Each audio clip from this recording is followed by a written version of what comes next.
Welcome, everybody. Thank you very much for joining us. As always, I cannot wait to introduce our guests to you. But before I do, there are some people I want to thank that we always thank. We want to thank brassandwinds.com. The Mighty Quinn Brass and Winds are where we go at the Willow School when we're looking for brass or woodwind instruments for our students. Brassandwinds.com. We suggest you check them out. Welcome to Truer MU. You're now inside my musical mind, and I hope you enjoy it in there. We have lots of interesting interviews, including the one with my next guest. Now, when I was in high school and college, I always had a thought that perhaps I might pursue a career in theater. I took a lighting class. I did a lot of acting. I was interested in directing. That passion eventually faded as I realized it wasn't going to be for me. But I've maintained an interest in theater, and I was delighted to discover a book by a man named Beowulf Boritt called Transforming Space Over Time, where he talks about set design and goes a lot deeper than that. Beowulf Boritt has agreed to be on the show with us, and I'd like to introduce him to you now. Beowulf Boritt is a New York City-based scenic designer for theater. His scenic design for the play Act One earned him the 2014 Tony Award for Best Scenic Design in a Play. He has worked with James Lapine, Susan Stroman, Kenny Leon, Harold Prince, and Jeffrey Zaks, among many others. He's just released a book called Transforming Space Over Time. Beowulf Boritt, welcome to our show. Hi, I'm thrilled to be here. We're thrilled to have you. I want to start by asking you, what is your job? What do you do? It's a good question. I think when I tell people about what I do, sometimes they look at me and they're like, really, that's a job? Somebody pays you to do that? And honestly, I feel that way sometimes too. Um, the most succinct way of saying it is I'm sort of like an architect for what goes on stage. I whatever the sort of the house or the building or the room or the surround or the abstract world, whatever it is that you see on stage, that's what a set designer has done. And so that's sort of the short version of it. I work with the primarily the director, but the director and the writers of the piece to figure out what the set, the surround should be on a stage.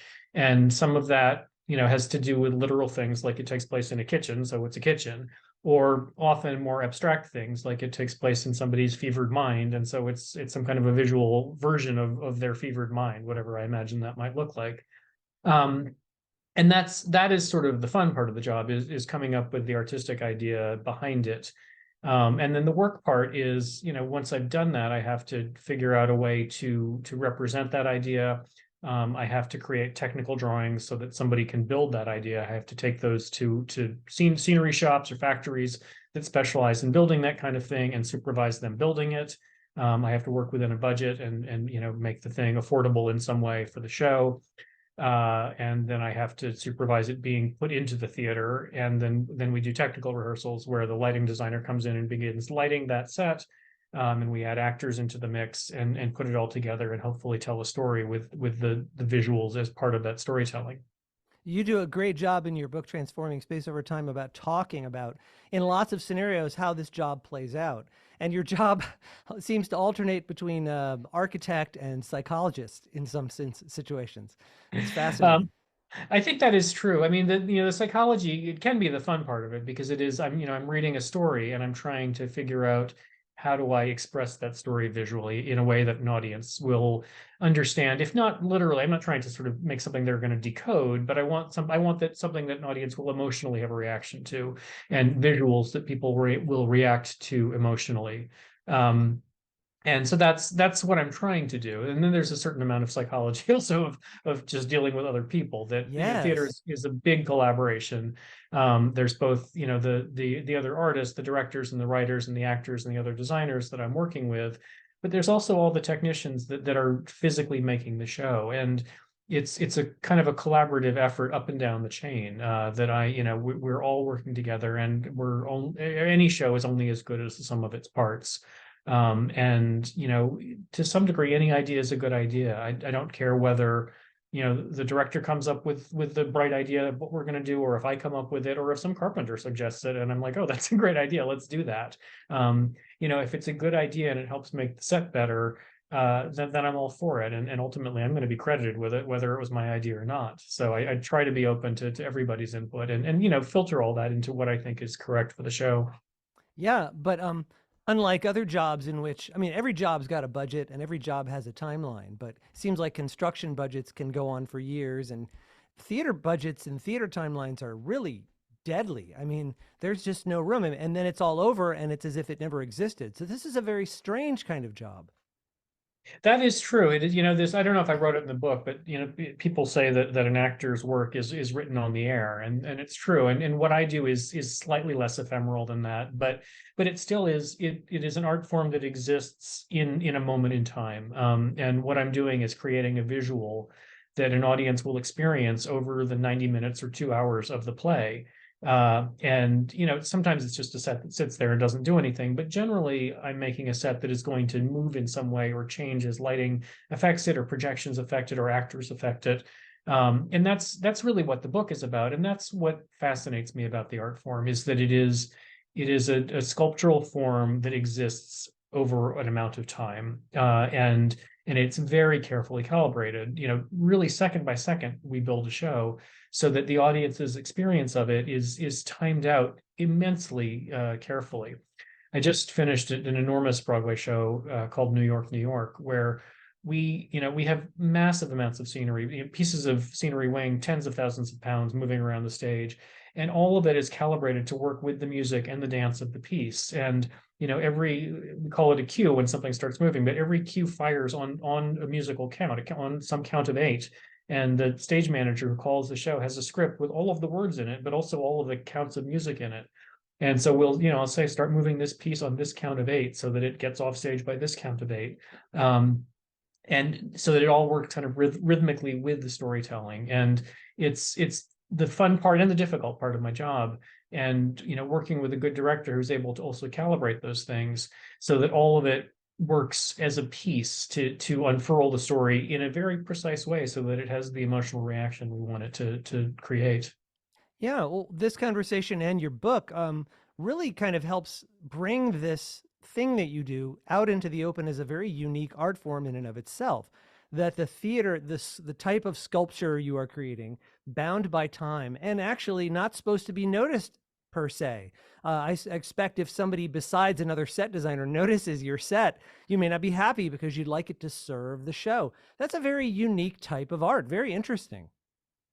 It is. And, I wouldn't say I don't want people to notice it. I've heard people say that before about design. I don't want it to be the thing you walk away thinking about. I want you to walk away thinking about the story. But, I think I wouldn't do this if I didn't feel that the visuals are able to contribute to that storytelling.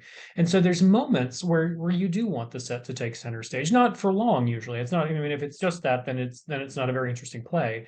But there are things that the visuals are able to convey that maybe words or dance or action or whatever is not able to. And so in those moments, you do want the scenery and the lighting, the design portion, to take center stage. Generally for a second or two, but to convey some part of the storytelling before you hand it back over to the actors and the words to do the bulk of it. Theater is ultimately a literary form. And I think of it that way. I think of it as at its very heart, it is words being presented by a person, an actor, to an audience. And that is enough to make theater. But I often say that the design is sort of the frosting on top of that. And I certainly like my cake with frosting. Cake is okay without frosting, but I think it's better with some frosting.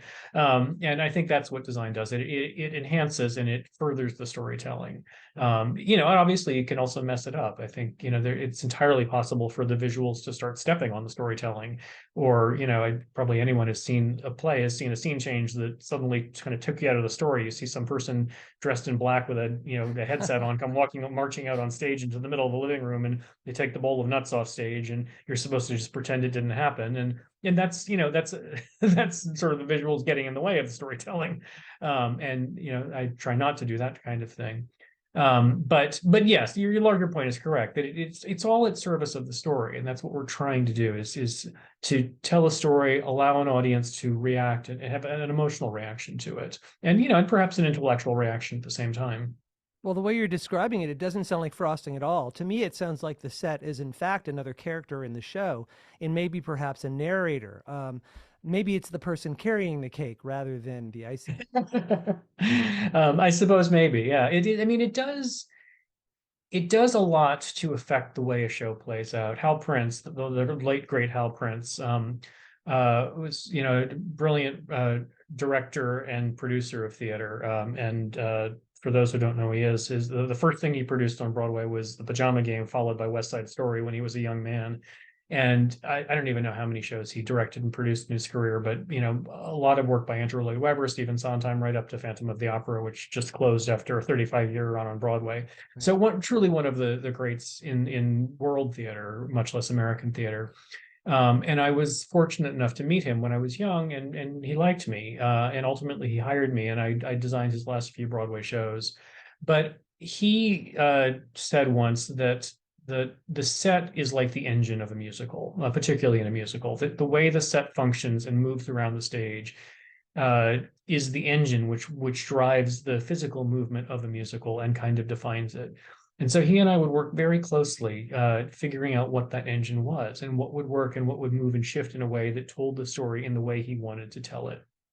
And that hand in hand with another kind of brilliant thing he said to me once was that in musical theater specifically, but in theater, you need to leave a lot of empty space. You need to leave room for the audience's imagination. And because of the way he thought about that and sort of made me start thinking about it, I feel like if I can put one or two things on stage that jog the audience to imagine the rest of the things that should be there, it's actually going to be more evocative than if I put an entire set with every doorknob and every bit of wallpaper laid out. That I'm trying to do just the right table and just the right chandelier and just the right chair to allow you to imagine the mansion that you want to imagine in that scene. And everyone's going to imagine it a little bit differently. And obviously, if I do too little, it's sort of boring looking, and if I do too much, it may get in the way of the story in another way. But Hal always said he wanted to make the audience complicit in the storytelling, to make them active participants in it. And he always described Phantom of the Opera, which he directed, as a black box show.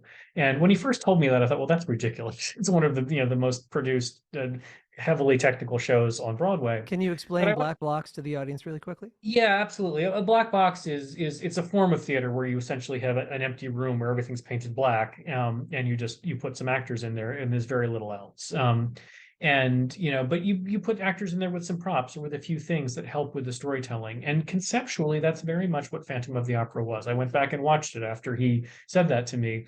And in fact, on stage, there were a lot of black curtains. It was kind of a black envelope. And then some, very extravagant scenery within that. There are many scenes where there's a big staircase with a lot of people in elaborate costumes on it, but that's it. That's how he evoked the front of the Palais Garnier in Paris. And you sort of imagine all the rest of it. You imagine, the frescoes and the arches and the gilt molding and all of that and the chandeliers.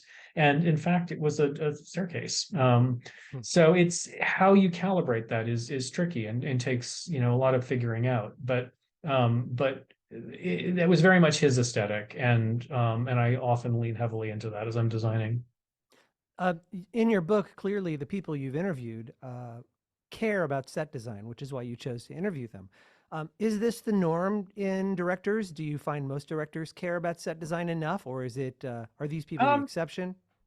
I don't know that it's either or. I think there are some who care about it more. Obviously, the people I gravitate to are both those who care about design, but also who I'm sort of simpatico with and who like the kind of design that I do. I think an artistic collaboration is oddly like dating, that you see someone whose work seems very attractive and interesting and fascinating, and then you go try working with them, and you may discover that you click and it's fantastic, or you might discover that in person, there's actually nothing there, and what you create together is not so good.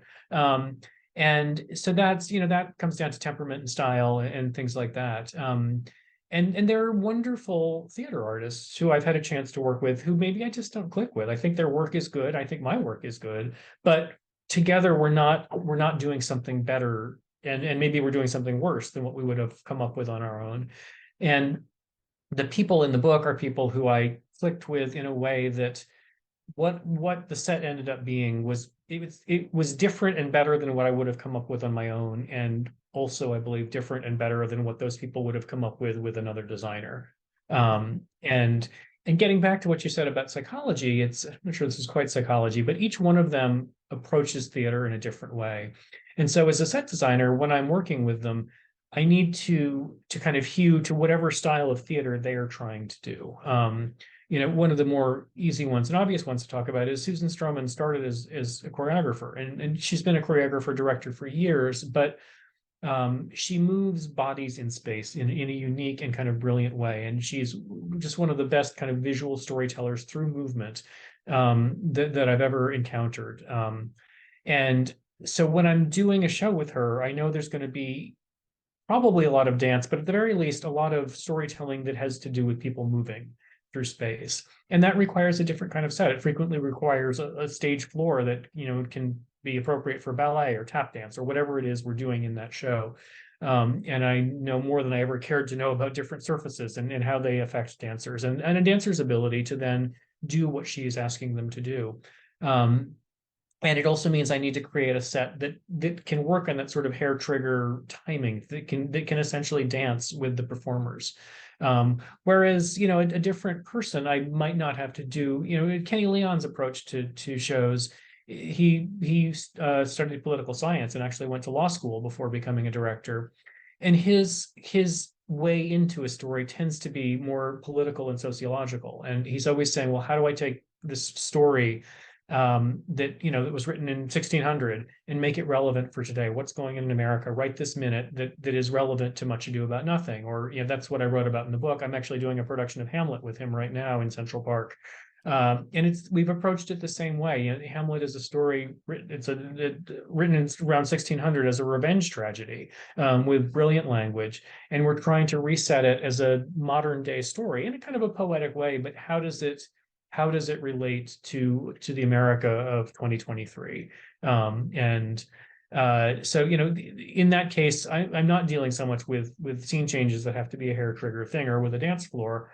I'm trying to find visuals that will be evocative in some way of the American kind of socio-political situation and help support the story that he's trying to tell. And that's the fun of the job for me. It keeps it from getting stale because every director has different needs and different things that I'm trying to support. And through that, I have my own ideas of what the story is about and how I want to tell it. And I'm sure I have a visual style that has developed, but I think it allows me to play in a lot of different sandboxes because I am trying to hew to my director's strengths and to their method of storytelling. I want to talk about a technical aspect of your job. And if you'll forgive me, I want to tell a personal story because it relates. When I was in high school, I was learning to paint, and I had some wonderful painting instructors. And I was doing a pencil sketch before my painting. It was essentially a drawing of the painting, and I was very much trying to get the fire right. And I was really focusing on the fire, the drawing of the fire. And my instructor got mad at me and he said, "Stop! It's enough with the drawing. Get in there and paint. Get in there and paint." Well, I understand that as a high school student, I might have been suspect for wasting time and stalling, but in that case, I really felt like he had taken something away from me, and the painting didn't come out. It didn't work. I needed that time. You make small models of every single one of your shows. To what extent, how detailed do those have to be? Very detailed, and that really is how I design a set. Is I make a very exacting scale model, and generally, as my process is developed, I will start with what I would call a sketch model, where they're quick, they're sort of proportionally correct, but simple, and just trying to figure out the proportion of objects in space within the theater, and allow me to kind of quickly sketch out what it might be, and then if it looks interesting, then I can start to do a more refined version. And I will typically go through 3 or 4 of these models in the process of getting to the most finished ones, but ultimately what I'm creating is a very detailed model with, frequently all the little props, whatever's on the table, the teacup, the vacuum cleaner, whatever, all is part of it, because that's all going to be part of what's on stage and tell the story. And what I have learned over the years is if I make the model very carefully, and it looks good, in general, when I blow it up to full size and put it in a theater, it will also look good, and I won't be surprised by too much. And if I don't make the model and I just do 2-dimensional drawings or sketches, or just even do the model very quickly, and am not that detailed about it, then suddenly I can be surprised by what ends up on stage. And it's obviously much faster and cheaper to change something in a little half-inch scale dollhouse size model than once I spent millions of dollars of it on stage. It's changing it once it's all been made is much more involved. So it's a way of protecting myself artistically so that what I am putting on stage is in fact what I want it to be. But it's also a way of protecting myself and the production financially, so that we're not wasting time building something that we don't actually need. Is there ever a temptation to go too long on that model and say, well, I got to get the whiskers on the painting on the wall right? I mean, do you ever have to stop yourself? I do, and honestly, it's the thing that breaks my heart. I would love to. I almost every show I have to sort of eventually say, look, get over it, and just call it a day and say it's good enough. Um, but some of that is I do try to in the end dole out like this part is crucial to get every little detail right so that the finished thing is right. And this part is simpler, whatever. This is a door that we're going to actually just go order door 1975 from Home Depot. And so the model doesn't have to be exact because I'm ordering a specific part that is going to be XYZ. And so that's where I will pull back. And as someone who just enjoys making miniatures and as an artist, I would be quite happy to go down the rabbit hole and spend a year building each one of the models and get very intricate and fussy with all of it. And I kind of enjoy the craft of that. And the truth is the reality of the business just it doesn't allow me to spend that much time on it. Interestingly, technology has helped out with that because I have gotten very deeply into 3D printing and laser cutting, a lot of kind of computer aided model building techniques, where I used to make all of my models out of cardboard and poster paint and whatever and balsa wood, and I still do that a lot, but more and more I will do a 3D virtual version, which I can then send out to a high quality 3D printer and get the pieces printed. And it actually allows for a higher degree of precision in a lot of things. And it's a time saver sometimes. It depends on the show and it depends what I'm doing. But for example, I just did a show that had a lot of fire escapes in it with a very kind of intricate wrought iron in them. But in fact, the railing of the fire escapes, it was intricate, but it's the same intricate piece repeated 400 times over. Mm, And so suddenly with a CAD drafting program, I can draw that once and then just cut and paste, cut and paste, cut and paste. right. And in a couple of hours, I can make something that would have taken me a week if I was doing it by hand. And it's more precise because every piece is an exact duplicate. And that's in fact how we're going to build the set. We're going to go to the wrought iron store and buy piece XYZ and weld it onto the set. And so it's both faster and more precise and accurate. What the danger of it is, and this is the kind of the constant push and pull of what I'm doing artistically, is sometimes I don't want that kind of the precision and the kind of coldness of a computer generated cut and paste. And I want the handmade quality of something. So in those cases, either in the model I will hand make it, or another thing I do a lot is I am not a good enough painter to create a backdrop as intricate and beautiful as I would like it to be with my own painting skills. I'm a passable painter, and I was taught how to do it, and I'm okay, but I'm not brilliant at it. And so if I'm doing a backdrop, I tend to create them in Photoshop, which gives me the tools to make something as kind of lush and beautiful as I want it to be. But rather than then taking that Photoshop image and have it printed out 40 feet wide, I always insist that a very talented artist recreate that for me and actually paint it, because it gets sort of the happy accidents of handmade objects back into it, and it gives it a life and a humanity that a computer generated image does not have. And even though at a glance the hand painted thing looks kind of exactly like the computer generated thing that I made, it has more life to it. And I sort of do that method over and over again with different things that I've created perhaps digitally, but we're adding then a handmade quality back into it as it's being made for the stage. And unless the digital quality is appropriate. Sometimes, I did a musical a couple of years ago that all sort of took place it was sort of I don't know how to describe it, but it emotionally kind of took place inside a computer. And the idea was kind of a computer gone haywire. It was a kid had taken a pill that made him cool, and the pill was personified by an actor. But the world was meant to be very technical and sort of very much swipe right on your screen and this happens, blah blah blah. And so in that case, a very kind of slick, slightly cold set was appropriate for it, and it was exactly what I wanted. But more often than not, I'm trying to get a humanity back into those objects. Your job sounds really, really fun. How does somebody get to do it? Um, well, it's a good question.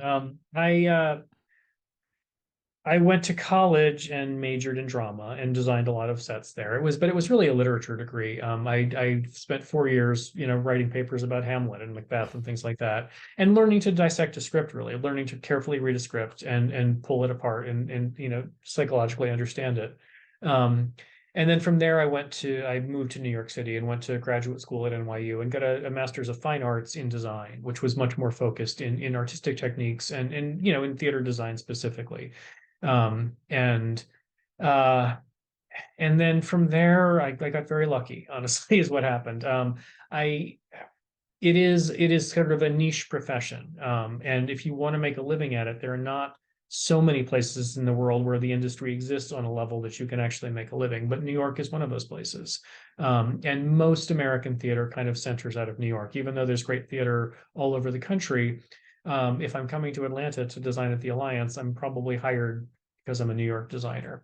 And the same, Chicago has a pretty solid theater community, and there are other cities that do, where I think people can make a living as designers. But the bulk of people who want to work in theater live in New York City. And by the same token, if you want to work in film, go live in LA. That's where that industry is centered. Or go live in London. London, there is a theater industry there that people can make a living doing. Um, but it's not a profession where I'm going to get a job and then work at that job for 40 years. I'm a freelancer. And when I started out, nobody knew who I was. And I took every little job I could find. I was designing tiny little shows in, 100-seat theaters. The first place I worked in New York was in the South Bronx. It was I think a 78-seat theater above a grocery store in the South Bronx. And the stage was smaller than my current living room. But we did some great plays up there, and I met some wonderful people. And a director from one of those shows hired me for something else, and an actor recommended me for something else, and I began to build a network that way. And you know, anyway, long story short, one thing led to another, and I ultimately began getting some bigger jobs that paid a little better, and got lucky. And some of those were well received by the community and by the press, and ran for a while. And I began to build a reputation as someone who knew how to do this. But it's a lot of networking. I am arrogant enough to think I'm quite good at what I do, but there's a lot of people who are very good at what I do, and I had some lucky breaks that allowed me to be good at it and keep doing it in bigger venues and in sort of flashier places. But part of it also is when you get those opportunities, you have to sink your teeth in and really hang on to them, and not be scared off by the challenges of it, but try to rise to the occasion. And when I'm given a show to tell the story of that is something unique and weird, instead of backing away from that, I try to dive in and really seize it. I did a play, it's almost 10 years ago now, on Broadway. It was a play version of the novel Therese Raquin, the Emile Zola novel. And it's the sort of central plot point of that story is it's a woman in an unhappy marriage in Paris in the 1850s, and she takes a lover, and she and her lover decide to kill her husband, and they kill him by drowning him in the River Seine. And then his ghost comes back and haunts them. And that's the story. But we when I took on this play, it was on Broadway. Keira Knightley was playing the title role. And we had a little bit of money to do an interesting set. And the director and I decided, instead of doing some sort of theatrical version of a river, we said we're going to put a river on stage. And I literally made a body of water on stage that was, if you stood in it, it was 3 feet deep. From the front to the back, it was 15 feet wide, and it was the full width of the stage. So it was probably 50 feet wide. And I don't know how many, like hundreds of thousands of gallons of water were in there, but it was a lot. And you could literally row a rowboat through it. And we staged it so when they murdered him, the rowboat tipped over and it looked like he was falling into the water and drowning. And there was some sleight of hand so the guy didn't have to drown. But it was one of those times on stage where you could tell the audience was saying, "Oh my God, I can't believe I'm seeing what I'm seeing. There is a river on stage." And it is things like that are sort of the joy of doing Broadway shows for me, to be able to have an idea like that, and then have a producer in a situation where they actually are able to financially support that, and they're the technicians who know how to do that. And I can have this idea, and we actually create it. Did you fall in love with theater first or set design first? And how old were you? Um, Theater first, I think. I was a I was a kid who loved to draw. From a very young age, my parents would read me stories and I would draw pictures of them and they would let me put them up all over the kitchen. And that sort of graduated into me making little dioramas on my parents, when I was, I don't know, like 7 or 8, gave over all the bottom. There were bookshelves in our living room, and they gave over all the bottom shelves for me to make these dioramas where I would take, my Playmobil people and blocks and build these scenes. But looking back at it, that was me wanting to express storytelling visually and sculpturally. And I don't, at that time, I didn't know it was going to turn into set design, but I loved doing that. And I also, around that age, sort of loved doing the school play. I remember doing the school plays when I was quite young, and I continued both things into high school, making dioramas and doing the play. And when I was a junior in high school, I was an intern at a summer stock theater in Gettysburg, Pennsylvania, where I lived at the time with my parents. Like the local college had a small summer theater. And that was the first time I actually encountered someone who was a set designer. There was a man who was on staff and faculty at the college who designed the sets for the shows. And I saw him building little models of the sets. And it was the first time I realized, oh, that's a job. Somebody does that. You can do that. And I think probably from that moment, I knew this is what I wanted to do. Um, I love the storytelling of theater. I liked acting in plays, but I don't think I ever would have pursued it, nor did I have the talent to really do it. But I found, okay, this is sort of a confluence of all the things I love, and something I think I could be good at. And so I majored in it in college. I At that point I thought I would be a design professor somewhere. But luckily for me, my college set design teacher encouraged me to move to New York City and to go to graduate school at NYU. And that put me kind of in the heart of it for 3 years while I was in graduate school. And I met people who were making a living as professionals doing it. And I think that was the first time I believed you actually could pay the rent doing theater as a profession. And there are times when that is not true, but for the Right. most part, I've been able to survive doing it. And so it was, it was a case of, it was lucky that I moved to New York. I was not someone who was dying to live here initially. I was scared of it and overwhelmed by it, to be honest. And it took me a number of years to get comfortable enough with the city to live here. But to do what I want to do, it's all worth it. And then I've learned to deal with the city and fall in love with it as a result. The show is called The Truth About Music, so I want to make sure we spend a little time talking about music. I know you played the violin for 8 years, but you call yourself musically incompetent. And yet, you also say you listen to the music for a show when you design the set, and you listen a lot. How do you see yourself interacting with music as you design, and to what extent is your set a piece of music? Um, God, I've got absolutely no rhythm. So I was a terrible musician. And to this day I have no rhythm.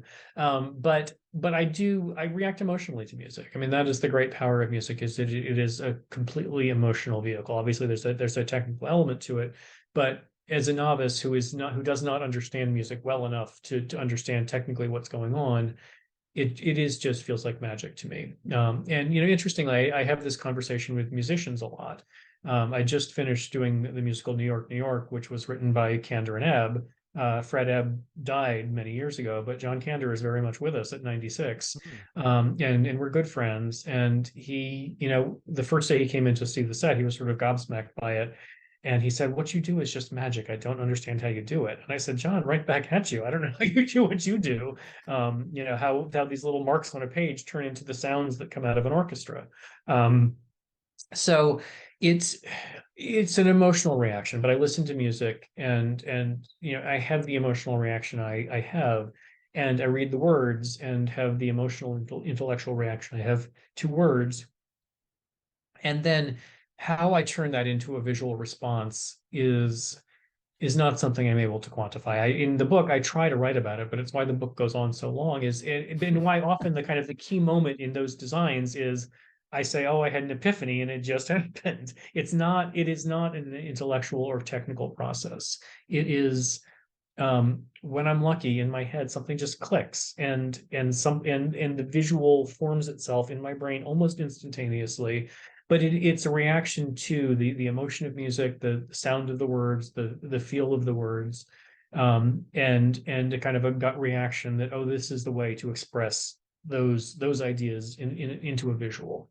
So I certainly design a different feeling set based on different music or different words. But it's not something I'm able to quantify or intellectually describe. Well, let's be fair, though. You have primed your mind and your body to react in a particular way when you get struck like that. You've trained yourself to react physically and artistically to the music in a set design way. So it's not just hitting you and you're just gushing out sets. You've prepared yourself for that. Sure, and I prepared myself technically so that once I have that emotional reaction, I'm able to convert that into something that is a physical thing. That obviously is a skill, and that's training. And over time, I've gotten much more facile at that part of it. But the sort of emotional reaction part, or the epiphany part, it's really not something I'm able to control. I can sort of set up the right environment for it and hope that it happens, but it still doesn't always happen. And it happens to greater or lesser degrees. But but